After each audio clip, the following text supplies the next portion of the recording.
मसीह के कादर और जलाली नाम में आप सबकी सलामती हो। Today we are going to learn about exponential equations. और बहुत से बच्चे समझते हैं कि एक्सपोनेंशियल इक्वेशंस बड़ी मुश्किल है, but believe me this is going to be very easy. So buckle up and let's dive in. तो सबसे पहले मैं आपको बता दूं कि एक्सपोनेंशियल इक्वेशंस ऐसे इक्वेशंस हैं जिनमें पावर में यानी कि एक्सपोनेंट में वेरिएबल आ रहा हो। जैसे आपके सामने ये एक इक्वेशन है जिसमें 5 की पावर में x आ रहा है।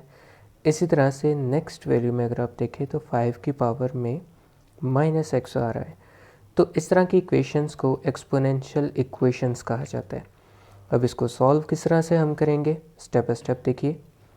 सबसे पहले तो हम इनकी पावर्स को सेपरेट करेंगे। जैसे आप देख सकते हैं कि 5 की पावर में 1 + x है, और ये एक बड़ा सिंपल सा और बड़ा बेसिक सा रूल है कि अगर एक ही बेस के ऊपर, जैसे ये 5 है तो ये बेस है और इसके ऊपर एक से ज़्यादा पावर्स ऐड हो रही हैं, यानी कि 1 भी है और x भी है, और ये दोनों आपस में ऐड अप हो रही हैं, तो हम इन दोनों पावर्स को अलग अलग कर सकते हैं।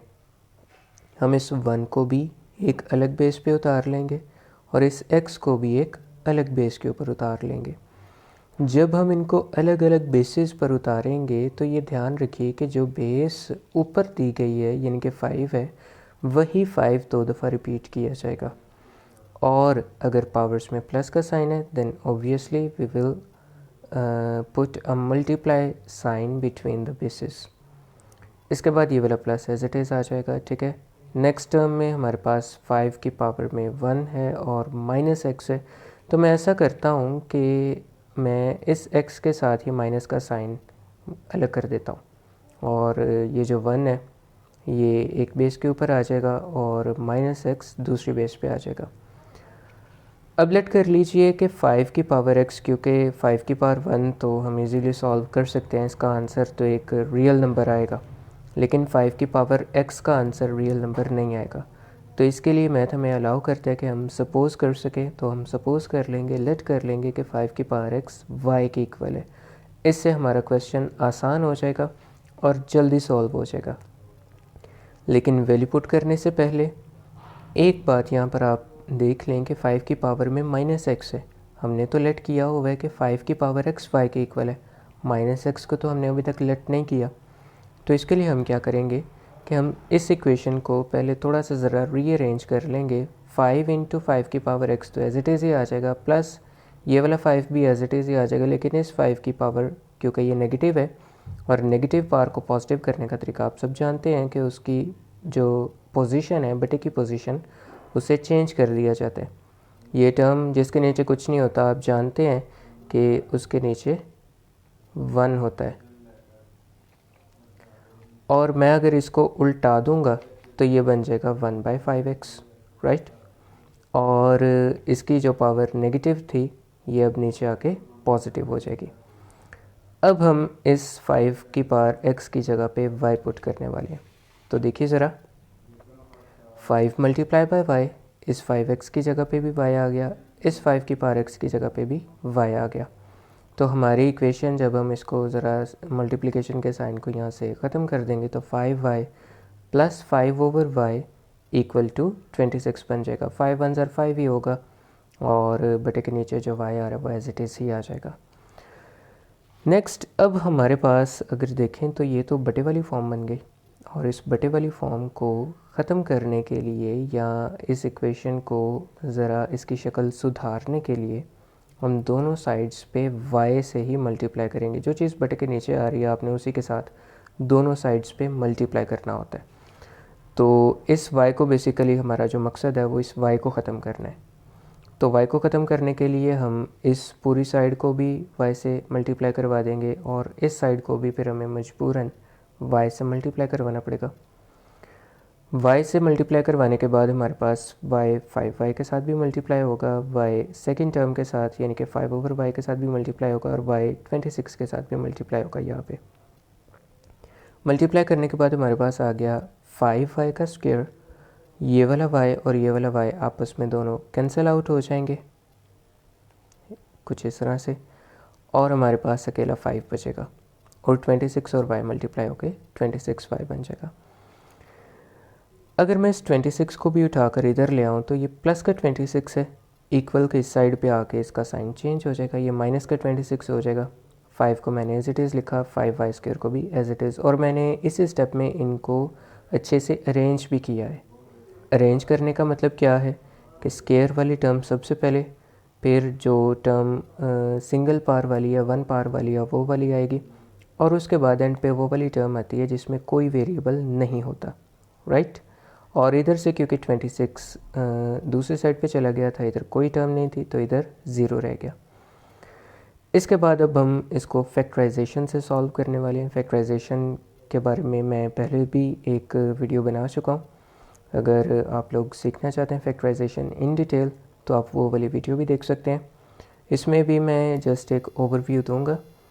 फैक्टराइजेशन करने के लिए हमने आखिरी टर्म को और पहली टर्म को मल्टीप्लाई करवाना होता है। तो अगर मैं इन दोनों नंबर्स को मल्टीप्लाई करवाता हूँ तो मेरे पास 25 आ जाएगा। ये हमारा रफ वर्क है।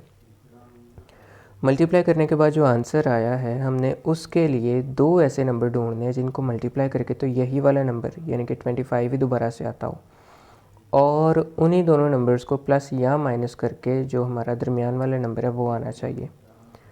दोबारा से देख लीजिए, मैंने कहा कि हमने एंड वाली टर्म को और फर्स्ट टर्म को मल्टीप्लाई करना है। 5 को 5 से मल्टीप्लाई करेंगे तो हमारे पास 25 आ जाएगा। अब आपने ऐसे दो नंबर ढूंढने हैं जिनको मल्टीप्लाई करके यही वाला 25 आए, और उन्हीं दोनों नंबर्स को प्लस या माइनस करके आपके पास दरमियान वाला नंबर यानी कि ये 26 आना चाहिए। तो अगर मैं 25 को 1 से मल्टीप्लाई करता हूँ तो मेरे पास यही 25 तो परा से आ जाता है, और अगर 25 और 1 को हम प्लस करते हैं तो 26 आता है। हमने यहाँ पर प्लस और माइनस दोनों साइन लगाने हैं। अगर प्लस करके आंसर आ रहा है तो फिर हम माइनस को ख़त्म कर देंगे, और अगर माइनस करके हमारा आंसर आ रहा है तो फिर हम प्लस को ख़त्म करेंगे, राइट। अब यहाँ पर देखिए जी, हमने 5y² को एज इट इज़ उतारा और एंड वाले 5 को भी एज इट इज़ उतार दिया। इस 26 की जगह पे अब हमने ये वाले दो नंबर पुट करने हैं जो हमने फाइंड किए हैं। देखें ज़रा, ये दो नंबर मल्टीप्लाई भी यही दो नंबर हो रहे हैं, और प्लस या माइनस अगर हो रहे हैं तो यही दो नंबर हो रहे हैं। तो ये फैक्टराइजेशन की डिमांड होती है। अब 26 की जगह पे हमने ये वाले दो नंबर्स पुट करने हैं।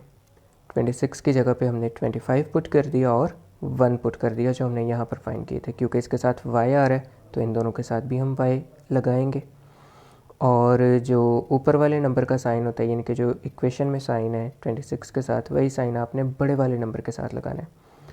उसके बाद अब आप यहाँ पर देखिए कि हम इन दोनों को प्लस कर रहे थे तो फिर हमारे पास हमारा रिक्वायर्ड आंसर आ रहा था। तो यहाँ पर भी हम इन दोनों के साथ ऐसा साइन लगाएंगे कि ये दोनों ऐड अप हो जाएं, प्लस हो जाएं, और हमारा 26 बने। मैंने बताया कि जो ऊपर वाला साइन है वो हमने बड़े के साथ लगा दिया, तो फिर इसके साथ हम माइनस लगाएंगे तो ही ये दोनों आपस में प्लस होंगे, 26 बनेगा। अगर हम यहाँ पर प्लस लगा देते तो फिर तो ये दोनों आपस में ऐड नहीं थे होने, फिर ये सब्ट्रैक्ट हो जाते और हमारा 26 आंसर नहीं आता। नेक्स्ट अब हम फर्स्ट टू टर्म्स में से और सेकंड टू टर्म्स में से कुछ ना कुछ कॉमन लेंगे। तो अगर मैं इन दो टर्म्स में से और इन दो टर्म्स में से देखूं तो पहली दो टर्म्स में अगर हम देखें, नंबर को देखें तो 5 और 25 है, और ये दोनों 5 के टेबल में आ जाते हैं, तो इसका मतलब है कि हम 5 को भी कॉमन ले सकते हैं। नेक्स्ट अगर हम देखें तो y फर्स्ट टर्म में भी आ रहा है और सेकंड में भी आ रहा है, तो इसका मतलब है हम y को भी कॉमन ले सकते हैं, तो y भी हमने कॉमन ले लिया। जब हमने यहाँ से 5 भी कॉमन लिया, एक y भी कॉमन ले लिया, तो 5 तो ऑलरेडी बाहर निकल चुका है और एक y भी निकल गया, तो अंदर रह गया एक ही सिंगल y। माइनस का साइन एज इट इज़। अब क्योंकि यहाँ से y हम कॉमन ले चुके हैं तो 5 का टेबल कहाँ तक पढ़ेंगे कि 25 आए, ऑब्वियसली 5 तक। आइए नेक्स्ट पेयर पे चलते हैं जी। नेक्स्ट पेयर में अगर हम देखें तो यहाँ पे y तो दोनों नंबर्स में नहीं आ रहा, ठीक है, तो फिर हम y यहाँ से कॉमन नहीं ले सकते। यहाँ से हम -1 को कॉमन लेंगे। -1 को मैंने बाहर निकाल लिया तो अंदर मेरे पास रह जाएगा 5। और क्योंकि मैं आपको ये बता देना चाहता हूँ कि हमने जो साइन है माइनस का, इसको भी कॉमन लिया है, तो जब हम माइनस का साइन कॉमन लें या ब्रैकेट के अंदर मल्टीप्लाई करवाएं, दोनों सूरतों में साइन अंदर ब्रैकेट के अंदर चेंज हो जाता है, अलामत चेंज हो जाती है, तो ये आपने ख्याल रखना है। इसके बाद हमारे पास ये इक्वेशन बन गई थी जी, ठीक है। अब हमने यहाँ पर जो रिपीटिंग ब्रैकेट है, जो सेम ब्रैकेट है, उसको एक दफ़ा लिखा और बाहर वाले एलिमेंट्स को एक ब्रैकेट में क्लोज कर दिया, equal to 0 as it is है। फर्स्ट ब्रैकेट को भी हम 0 के इक्वल रख देंगे और सेकंड ब्रैकेट को भी 0 के इक्वल रख देंगे और यहाँ से y की वैल्यू फाइंड करेंगे। ये माइनस का 5 इक्वल के इधर जाके प्लस का 5 हो जाएगा और यहाँ से अगर हम y की वैल्यू फाइंड करना चाहते हैं तो ये -1 इधर आके प्लस का 1 हो जाएगा, 5y एज इट इज़, और उसके बाद मैं 5 को उठाकर इधर लेके आऊँगा तो ये डिवाइड हो जाएगा। हमने सपोज़ किया हुआ था कि y 5 की पावर x के इक्वल है, क्योंकि हमारा क्वेश्चन x की फॉर्म में गिवन था तो हम x की फॉर्म में ही आंसर लेके आएंगे, हम y की फॉर्म में आंसर नहीं ला सकते। तो हमने जो सपोज़ किया हुआ था उसे दोबारा वापस पुट कर देंगे, यानी कि जहाँ जहाँ पर y है वहाँ पर हमने दोबारा 5 की पावर x पुट करनी है। तो इस y की जगह पे भी 5 की पावर x आ जाएगा और इस y की जगह पे भी 5 की पावर x आ जाएगा। अब यहाँ पर अगर आप देखें तो दोनों बेसिस सेम हैं और एक दूसरे के इक्वल आ रही हैं, तो फिर इसका मतलब है कि अगर बेसिस एक दूसरे के इक्वल हैं तो इनकी पावर्स भी एक दूसरे के इक्वल होंगी और जिसकी कोई पावर नहीं होती उसकी 1 पावर होती है। तो यहाँ से x और 1 ये दोनों पावर्स भी एक दूसरे के इक्वल हैं तो x की वैल्यू 1 आ गई। यहाँ पर अगर हम देखें तो 5 की power x as it is ही है और क्योंकि हमारे पास आंसर आया 1/5, इस 5 को मैं उठाकर ऊपर ले जाऊँगा, इसकी पावर 1 है, तो जब मैं ऊपर लेके जाऊँगा तो इसकी पावर नेगेटिव हो जाएगी, -1 हो जाएगी। तो यहाँ से हमारे पास x -1 के इक्वल आ जाएगा। So this is our solution set and I hope कि आप सबको समझ आ गई होगी। अगर आपको ये वीडियो अच्छी लगी है तो इसे अपने फेलोज़ के साथ शेयर कीजिए और चैनल को सब्सक्राइब कर लीजिए ताकि नई आने वाली वीडियोस भी आपको बर वक्त मिल सकें। Thank you.